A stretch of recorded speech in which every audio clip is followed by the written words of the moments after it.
Ça bouge, ça va vite aussi, pas seulement pour l'état d'esprit occidental par rapport aux livraisons d'armes, mais pour la phase de préparation à la contre-offensive ukrainienne, ce qu'on pourrait appeler la phase 1. Ce n'est pas encore les mouvements de troupes, encore que, parce que ce qui se passe à Bakhmout semble aller bien au-delà de ce qu'on avait en tête jusqu'à présent, c'est-à-dire une bataille pour un lieu un peu symbolique ou une bataille d'attrition. Là, ça semble aller au-delà. On va voir en quoi les frappes dans la profondeur et la métamorphose de cette bataille de Bakhmout. Voici les indispensables avec Justine Fraissinet. Bonsoir Justine. Bonsoir David, bonsoir à tous. Alors d'abord, quelles sont ces frappes en profondeur dont on parle ? Eh bien, les plus saisissantes viennent de frapper des centres de commandement abrités dans d'anciennes usines alimentaires et chimiques. Et c'est aussi spectaculaire parce que l'on parle de lignes arrières. On est à 85 km du front, dans la ville de Louhansk, dans la région, la capitale de la région du même nom. Mais c'est peut-être le mode opératoire qui impressionne le plus. Les Ukrainiens ont d'abord envoyé ces drones en guise de leurre pour détourner les systèmes de défense antiaérienne russes. Et ils ont ensuite frappé avec une arme beaucoup plus lourde. Et quelle arme, puisque pour la première fois ont été utilisés les fameux Storm Shadow, ces missiles britanniques de longue portée pour lesquels Londres vient de donner son feu vert. Quentin vous en parlait à l'instant. Et effectivement, ces images que vous voyez laissent peu de doute, il s'agit bien des Storm Shadows. Ce qui, au passage, fait bondir les Russes. Des missiles Storm Shadows fournis au régime de Kiev par le Royaume-Uni ont été utilisés pour cette frappe, malgré les déclarations de Londres selon lesquelles ces armes ne seraient pas utilisées contre des cibles civiles, a protesté le ministère russe de la Défense. Et le deuxième aspect, et Pierre Servan nous mettait la puce à l'oreille dès la semaine dernière, c'est que cette bataille, a priori locale, de Bakhmout, semble tourner, elle aussi, à un avant-goût, voire aux préparatifs de la contre-offensive. Oui, parce que non seulement les Ukrainiens continuent leur progression en périphérie de la ville, mais ils portent des coups qui vont largement au-delà. La progression d'abord, voilà la carte que l'on vous montrait vendredi avec en jaune les zones disputées et en bleu celles reprises par les Ukrainiens. Et voici la carte du jour, vous allez la voir, certes. Le centre reste russe à 90%, mais on voit clairement qu'en périphérie, c'est une autre affaire, puisque l'armée de Kiev a continué d'avancer ici sur le flanc nord-ouest et également plus légèrement ici au sud. On est donc passé en 72 heures de 7 km² repris à environ 17, et selon le ministère ukrainien de la Défense, Kiev aurait reconquis 10 positions russes. Et voilà comment, cette dernière scène que vous allez voir date de samedi, ce char ukrainien fonce en direction d'une tranchée russe, il arrive en lisière de forêt, et les soldats qui se trouvent à l'intérieur débarquent et s'enfoncent dans le bois, direction la tranchée russe. Ils progressent pour aller au corps à corps, et tout au long de cet assaut, le char est guidé à distance par un drone ukrainien. Ils bombardent les sous-bois, ils s'enfoncent toujours plus près. Et pendant ce temps, regardez, les soldats ukrainiens, vous allez les voir, sont parvenus jusqu'à la tranchée russe et réussissent à déloger 2 soldats. On les voit effectivement sortir de leur planque les mains en l'air. La position est gagnée en quelques minutes à peine. Autre scène, même stratégie, on est au nord-ouest de la ville et cette fois encore, un drone ukrainien repère ce canon d'artillerie russe et les 3 soldats qui l'opèrent. On distingue également un petit stock de munitions à côté. Sa position est transmise à l'artillerie ukrainienne et regardez, quelques secondes plus tard, le canon russe est visé. Les obus ukrainiens touchent et détruisent leur cible avec effectivement une énorme détonation. Lorsque le dépôt de munitions est touché, c'est une position de plus gagnée. Alors ça, c'est la progression dont vous nous parliez, mais vous évoquiez aussi des coups importants, peut-être inédits. De quoi s'agit-il ? Effectivement, Kiev ne se contente plus de contre-attaquer, mais frappe également le commandement russe à la tête. Ainsi, en 48 heures, 3 commandants de l'opération ont été tués dans leur quartier général. Le colonel Marakenko, commandant de la 4e brigade, le colonel Mazur, chef d'État de la 4e brigade, et le colonel Tretiak, commandant adjoint du 2e corps d'armée intérieure. C'est clairement une opération de déstabilisation. Vous restez avec nous parce qu'on va voir que côté russe, on ne reste pas inerte non plus. à la veille de cette contre-offensive. Mais d'abord, simplement un mot sur Bakhmout. Est-ce que c'est en train de changer de dimension? On n'est plus là seulement dans une armée ukrainienne qui tente de résister, qui tente d'affaiblir l'ennemi. Ça va bien au-delà. Est-ce qu'il se passe quelque chose à Bakhmout qui pourrait être le point de départ d'une contre-offensive qui, sans s'afficher comme telle, serait déjà en cours? Alors, c'est ce qu'on appelle une saisie d'opportunité. Prigojine nous avait annoncé il y a plusieurs jours que ça ne tenait pas, qu'il n'allait pas pouvoir tenir, et qu'il y avait même des unités russes qui s'étaient débandées. Il parlait d'une compagnie qui s'était débandée. Et donc je pense que les Ukrainiens, c'est ce qu'on appelle une saisie d'opportunité. Un point de faiblesse se crée. Ils avaient mis tellement d'efforts, les Russes. Ils n'ont pas réussi à le prendre. Il manque de munitions, etc. Enfin, Prigojine, il faut l'écouter de temps en temps. Il ne dit pas que des bêtises. Hein. Et en particulier, sur la réalité sur le terrain, je crois qu'il faut l'écouter. Et donc, saisie d'opportunité. Alors maintenant, on en vient à l'offensive dont vous parliez. Est-ce que c'est une saisie d'opportunité, peut-être le point de départ de la contre-offensive? Mais ça peut. C'est-à-dire qu'une offensive, c'est préparer des matériels, des personnels, un plan de renseignement qui permet de tout avoir, mais le plan de renseignement, il évolue tous les jours. Et on cherche quoi? On cherche le point faible de l'adversaire, pour enfoncer les clous dans le point faible de l'adversaire. Vous noterez quelque chose, c'est qu'ailleurs, il y a des lignes de défense qui ont été faites sur 3 lignes, 120 km, des mines, etc. À Bakhmout, pas du tout, puisqu'ils n'ont pas fini de le conquérir. Donc là, il y a peut-être un point faible de l'adversaire qui se révèle parce que les lignes de défense n'ont pas eu le temps d'être préparées. Et donc peut-être, je n'en sais rien, peut-être que les Ukrainiens, qui n'avaient pas prévu à l'origine d'aller là, peuvent adapter très rapidement leur plan en disant le point faible il est là et c'est là qu'il faut attaquer. C'est une possibilité. Incroyable renversement de perspective, puisqu'on était sur l'idée que pour que la contre-offensive ukrainienne commence, il fallait en finir avec Bakhmout. Sous-entendu, on a suffisamment provoqué de pertes russes, maintenant on peut se retirer, s'organiser pour la contre-offensive. Et voilà que on change de perspective désormais. Vincent. Voilà quelques semaines, la hantise côté Kiev était celle de l'encerclement total de la ville de Bakhmout par les forces russes, combinées, c'est-à-dire les forces aéroportées de l'armée de la Fédération de Russie et les groupes d'assaut de Prigojine, de Wagner. Là, on est dans une inversion des facteurs spectaculaires où ce que redoutent les Russes, c'est la formation d'une nasse dans laquelle eux pourraient être enfermés. Et au passage, sans anticiper... C'est ce qu'on voit à travers le desserrement de cette mâchoire qui apparaît là sur la carte. Et il fut un temps où on se disait qu'il n'y avait plus qu'un axe de ravitaillement et d'approvisionnement possible. Hein. Bon, on n'en est plus vraiment là. Et puis, sans anticiper sur un sujet à venir, il est clair aussi que les fissures à l'intérieur du dispositif russe, entre la dimension milicienne de Wagner et la dimension conventionnelle de l'armée régulière, sont pain béni pour les Ukrainiens. Pour reprendre une image qui est chère à Pierre Servan, que vous citiez tout à l'heure, il parle d'un dispositif qui serait une sorte de patchwork. Et les Ukrainiens, en fait, testent toutes les coutures du patchwork. Et effet d'aubaine, pour saisie d'opportunité en termes civils, effet d'aubaine, on s'enfonce là où on sent que les coutures craquent. Personne ici n'a jamais cru à une contre-offensive qui serait la réédition de la bataille de chars légendaire de Koursk à l'été 1943. Vous aviez des milliers de chars soviétiques face à des milliers de chars allemands sur une zone donnée. Non, c'est pas ça. C'est pour ça que je disais tout à l'heure, une contre-offensive qui sera peut-être plus éclatée qu'on l'imagine. C'est la question effectivement que posait Pierre Servan. Cette phrase est issue de l'analyse qu'il nous livrait la semaine dernière. Ça peut être le point de départ. Il n'était pas affirmatif, comme vous. Dominique, il était prudent, mais il disait c'est possible. Et l'aspect des dents de dragon et des tranchées, c'est très intéressant d'avoir ça en tête. Non, il n'y en a pas là, donc pour une progression, ça peut être plus simple. Mais ceci souligne, au passage, la flexibilité et la rapidité de réaction de l'état-major ukrainien, qui est capable, si ça se passe, qui est capable de changer son plan et de l'adapter. Et ça, c'est la grande force. Quand vous avez un plan rigide comme l'ont les Russes, on n'y arrive pas. Quand vous avez la capacité de vous adapter aux points faibles et aux points forts de l'ennemi, là, vous pouvez remporter la décision. C'est pour ça qu'il faut être très prudent aussi. Excusez-moi.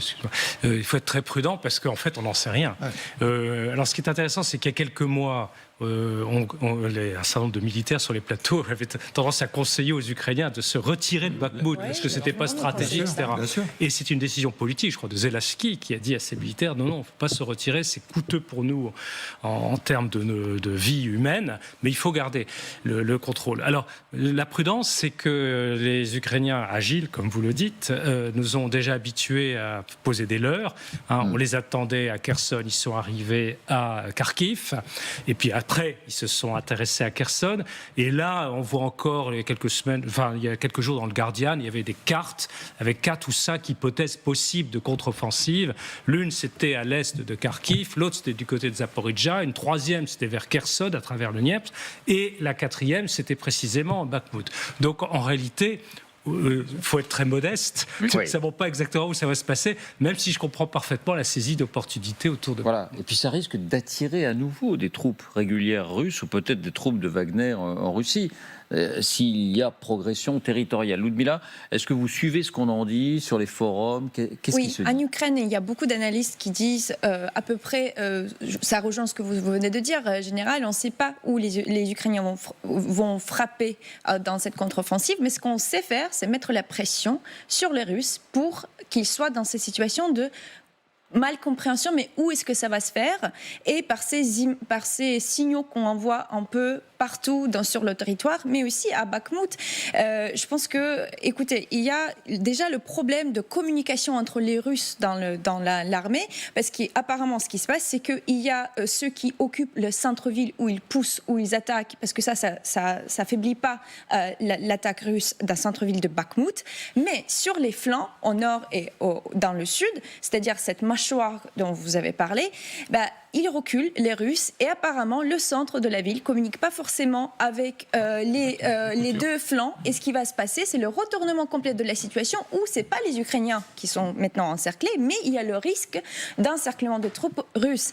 Après, tout le monde nous a dit pendant longtemps, il faut laisser Bakhmout, c'est quelle est la raison. Mais là, vous voyez comment c'était pas mal comme idée de faire saigner l'adversaire, de voir quand l'opportunité viendra, et quand l'opportunité est là, c'est faire le plus ce qu'on peut. Et vous avez raison de le rappeler, ce qui est extraordinaire, c'est qu'au mois de janvier ou de février, c'est l'armée ukrainienne qui souhaitait se retirer de Bakhmout, et c'est le politique ukrainien, Zelensky et son cabinet, qui disaient non, vous restez, on va vous envoyer des renforts pour en particulier sauver la route d'approvisionnement.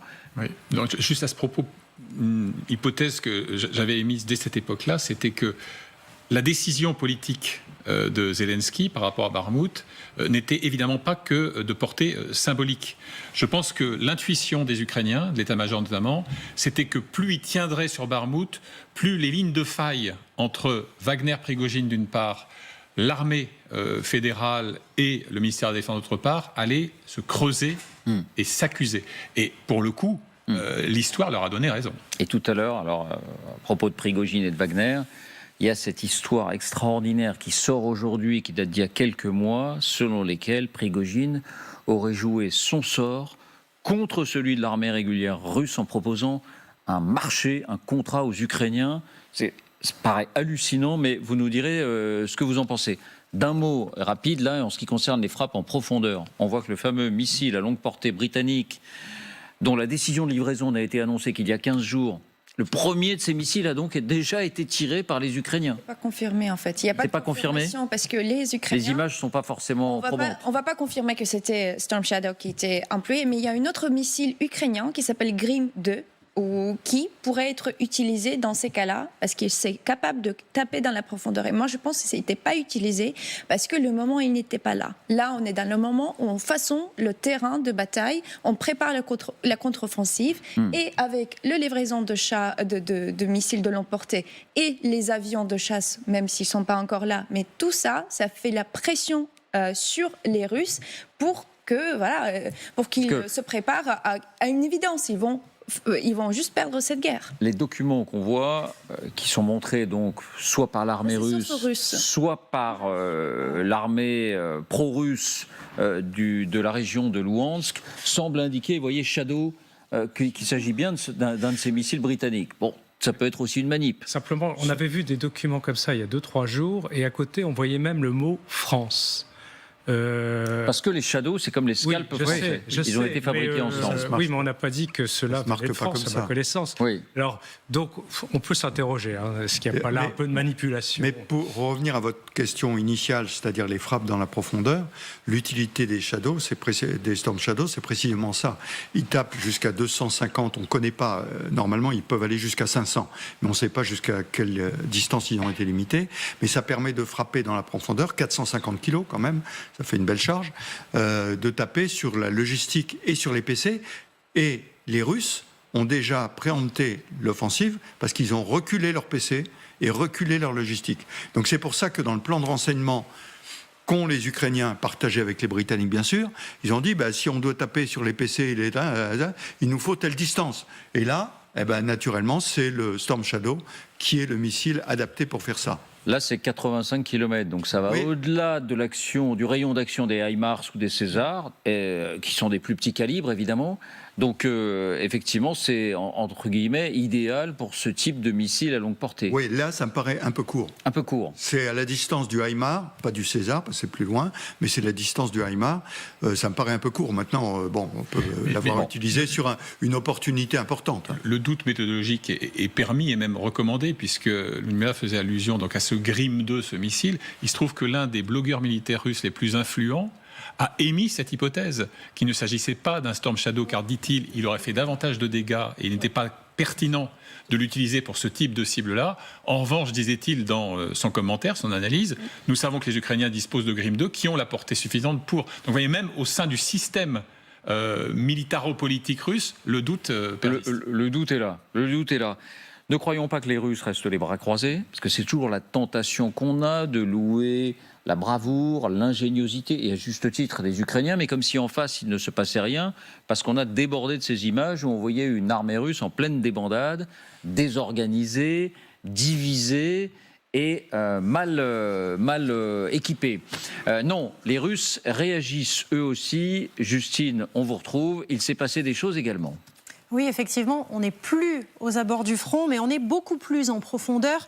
Regardez cette frappe, elle est très impressionnante. On voit une première explosion, une boule de feu monter vers le ciel, puis se transformer en énorme champignon. Et juste à côté, quelques secondes plus tard, à peine, regardez, une deuxième explosion. Deuxième boule de feu, encore une colonne de fumée visible à des kilomètres à la ronde. Ces frappes russes ont ciblé des dépôts de munitions à Khmelnytsi. On est très à l'ouest du pays, à quasiment 700 km de la ligne de front. Et ce sont 4 drones Shahed russes qui ont réussi à pénétrer la défense antiaérienne ukrainienne et à causer ces 2 explosions. Merci Justine. Bon, là, ce qui frappe quand même, c'est la différence. C'est-à-dire que soit parce qu'il n'y a pas encore de cible, soit parce qu'ils n'arrivent pas à les atteindre, les Russes ne frappent pas les positions arrière du front, les positions ukrainiennes à l'arrière du front. Ils frappent bien au-delà, dans la totale profondeur. Est-ce qu'il y a une leçon à en tirer ? Les Ukrainiens faisaient la même chose. Je rappelle qu'avant les offensives de l'été, les premières frappes, c'était les frappes sur les dépôts de munitions, sur les nœuds, puisque la logistique russe s'appuie essentiellement sur les chemins de fer, donc sur les nœuds ferroviaires, de façon à pouvoir casser. Parce que le problème, on l'a bien vu, si vous voulez, dans la région de Kherson, c'était très clair. Dans la région de Kherson, les obus n'arrivaient plus aux pièces d'artillerie russes. Donc des pièces d'artillerie sans obus, ça ne sert pas à grand-chose. Et bien là, le système est le même. Comme vous le dites, les Russes ont aussi un système de renseignement. Ils ont probablement identifié des dépôts de munitions. Ils ont envoyé donc les drones iraniens. Parce que pour faire une charge pareille, ce sont des munitions qui ont explosé. C'est pas le drone qui fait ça. Oui. Il a une petite charge, le drone. Hein. Et donc, c'est énorme. C'est-à-dire qu'ils ont... Il y a du carburant. Ils ont extrêmement bien visé à l'endroit où il y avait ces dépôts. Et là, c'est la même chose. Une fois qu'ils auront cassé tous ces dépôts, on aura un peu de mal. Il y aura la dotation initiale dont disposent les canons et les chars qui permettra de tirer, mais le recomplètement ne sera pas effectué. Donc, Ludmila? On n'en a pas parlé, mais il y a des attaques qui continuent sur la population civile qui est lancée par les Russes chaque jour. Il y en avait une aussi à Kharkiv récemment, hier.